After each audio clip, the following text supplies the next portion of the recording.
Nous voulons tous aimer et être aimés. Nous recevons divers degrés d'amour de nos parents, frères et sœurs, amis. Mais la plupart d'entre nous aspirent aussi à trouver cette personne spéciale avec laquelle ils pourront partager un amour plus profond.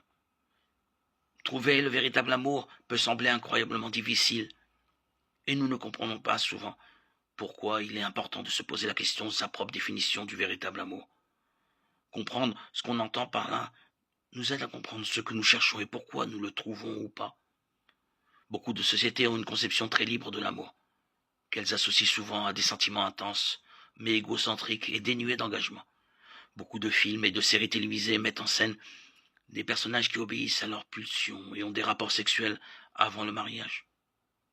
Un amour fondé uniquement sur des émotions agréables ou sur l'attirance physique s'essoufflera aussi vite qu'il sera apparu. Il n'y a rien de mal à vouloir éprouver des sentiments agréables envers la personne que nous aimons, mais si nous fondons notre relation sur ces sentiments, elle sera bancale. Si nous aspirons à l'amour à laquelle notre culture saturée de sexe nous a habitués, il est normal que nous ayons du mal à le trouver. C'est parce que nous ne cherchons pas le véritable amour, mais une expérience éphémère par définition. La Bible nous donne une définition radicalement différente de l'amour. Le véritable amour vient de Dieu, car Dieu est amour. 1 Jean 4,8. C'est lui qui a mis en nous le désir d'aimer et d'être aimé. C'est pourquoi il est si crucial de comprendre ce qu'est l'amour pour lui. D'après la Bible, le véritable amour est un esprit de sacrifice et de consécration qui veut le meilleur pour l'être aimé. Jean 15,13. L'amour de Dieu pour nous l'a conduit à la croix. Nous pouvons être certains que Jésus n'avait pas de sentiments agréables en allant à son lieu de crucifixion. Luc 22, 42, 44. La Bible dit que nous sommes l'épouse de Christ. Matthieu 9, 15.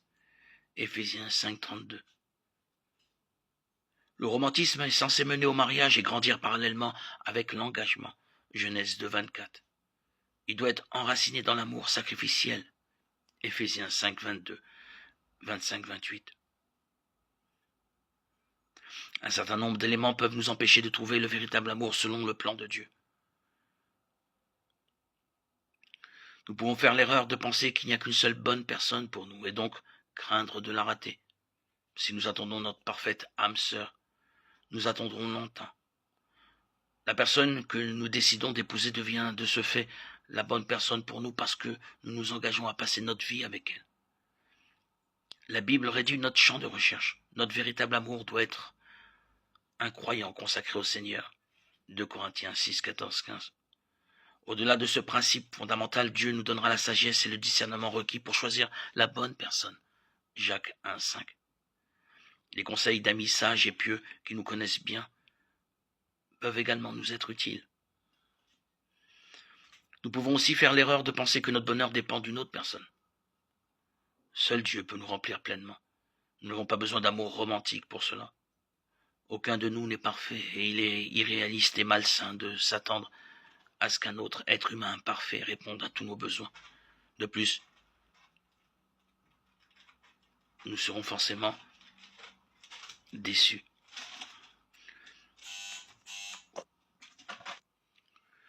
Une autre erreur à ne pas commettre est celle de ne pas être prêt à changer et à grandir. On s'imagine facilement de quel genre de personne on voudrait tomber amoureux, mais combien d'efforts faisons-nous pour devenir cette personne nous-mêmes? Nous avons tous des défauts que nous devons corriger avec l'aide de Dieu, afin de devenir la personne qu'il veut que nous soyons. On peut être tenté de penser que tous nos problèmes se résoudront d'eux-mêmes quand nous aurons trouvé le véritable amour. Mais non, une relation d'intimité avec quelqu'un d'autre, loin de résoudre nos problèmes, les exacerbera. Si nous sommes disposés à changer et à grandir, le faire qui aiguise le fer, Proverbe 27, 17, peut faire partie de la bénédiction d'une relation. Mais dans le cas contraire, notre relation sera tendue et finira par rompre.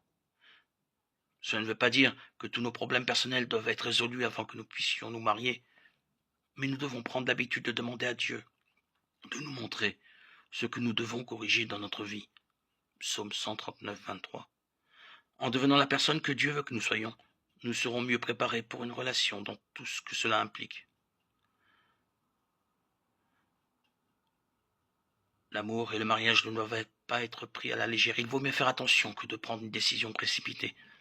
Le Cantique des Cantiques nous avertit à 3 reprises. Ne réveillez pas l'amour avant qu'elle ne le veuille. Cantique des Cantiques 2:7.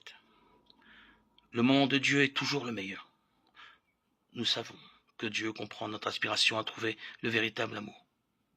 Si nous lui abandonnons pleinement ce désir, nous serons soulagés du fardeau de vouloir le trouver par nous-mêmes. Matthieu 11, 29, 30. L'amour est une qualité essentielle de Dieu, qui nous montre dans la Bible ce qu'est le véritable amour. Le redéfinir ou chercher à le trouver en dehors des voies prévues par Dieu n'entraîne que frustration et désillusion. Si nous abandonnons nos désirs à Dieu, nous soumettons à sa volonté et cherchons tout en lui, nous trouverons alors le véritable amour. Fais de l'Éternel tes délices et il te donnera ce que ton cœur désire. Psaume 37, 4.